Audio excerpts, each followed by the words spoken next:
So let's get into it now with a former House Speaker, Newt Gingrich, now a Fox News political analyst and author of the brand new book, Beyond Biden, Rebuilding the America We Love. That title is right on time, and we'll get to that in a moment. Yeah, because this is part of it, right? It's so great to have you in focus today. Out of the breaking news, your top line thoughts with what Senator Paul is trying to get to there.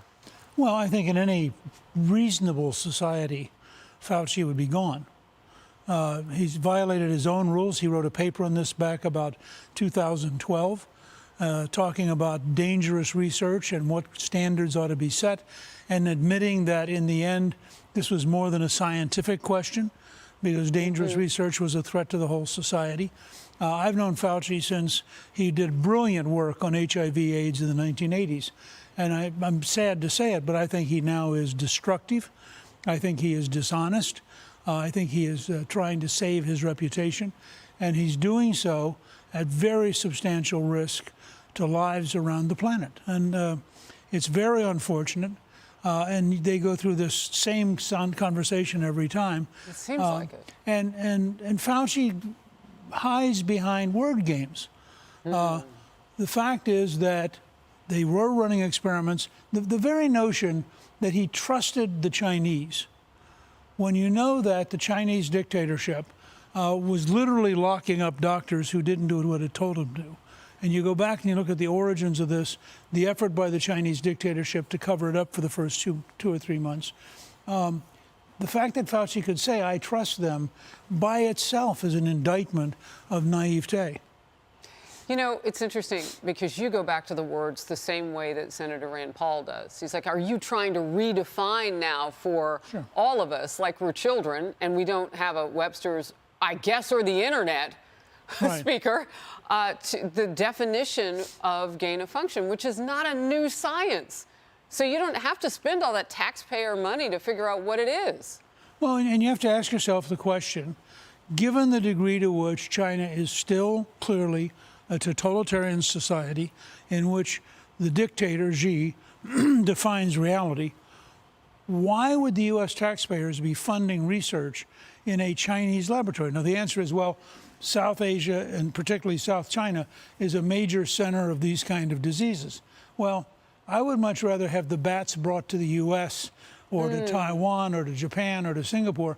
But the idea that we're going to send money to Wuhan in order for Chinese scientists under the control of the Chinese secret police, that we're then going to trust, not have people there. And by the way, when it did break out, they wouldn't let us come in. Right. So they wouldn't even let us look at the research we were paying for. Well, they had scientists in that lab who were getting sick and dying. Right. I mean, we didn't know that at the time. We didn't find that out until later. But there was a lot happening in the lab. But Fauci behaves as though all of this is not reality.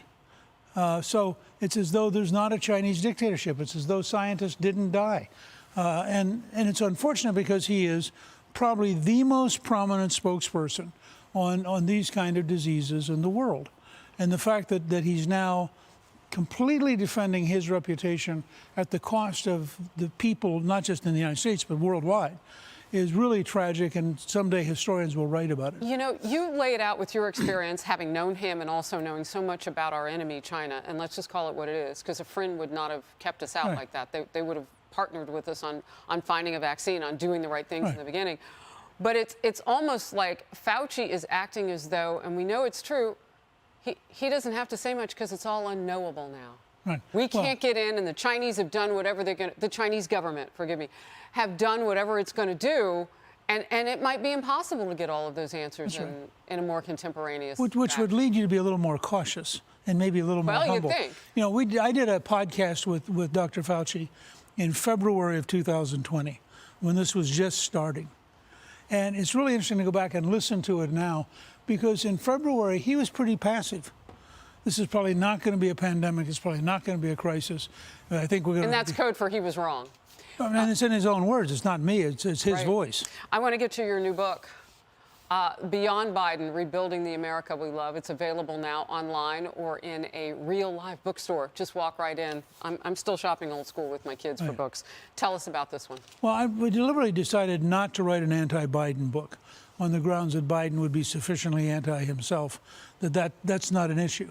Oh, that's interesting. What we wanted to do was say, this is going to be a mess.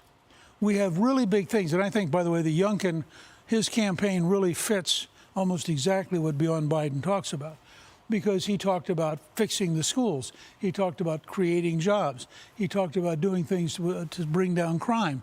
So he was talking in the real world about real change. And that's what I think we need to recognize. If we don't go through profound modernization, we are not going to be competitive with China, and we are going to lose. Do you think Biden can in get our that lifetime? done?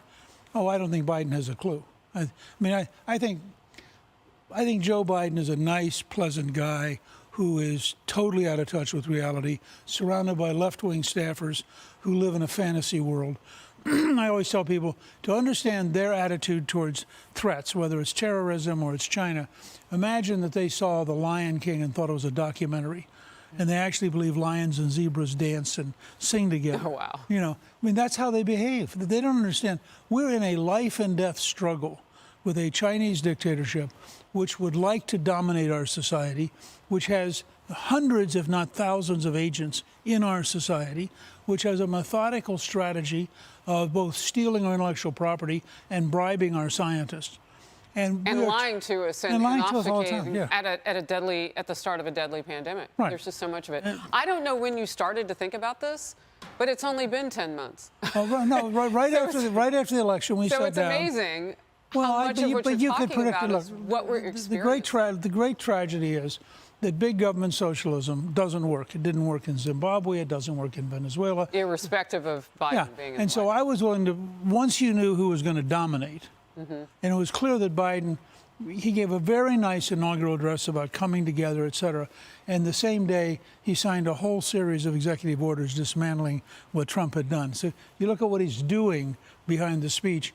And I knew by then what they were going to try to do would be a disaster.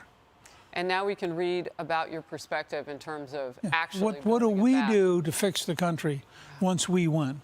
Man, could you start with inflation? Anyway, we could do a whole hour together. Yes. And I'm so glad you were here. Congratulations on the new book. It's great to be back in the studio. Yes. And I'll see you soon, I hope. Good. All right. Hi, everyone. I'm Brian Kilmeade. I want you to do me a favor. I want you to click to subscribe to the Fox News YouTube page. This is the only way that I know for sure that you're not going to miss any great commentary, any great news bites, any great interviews coming your way on Fox. You can get it all here on YouTube. So subscribe right now.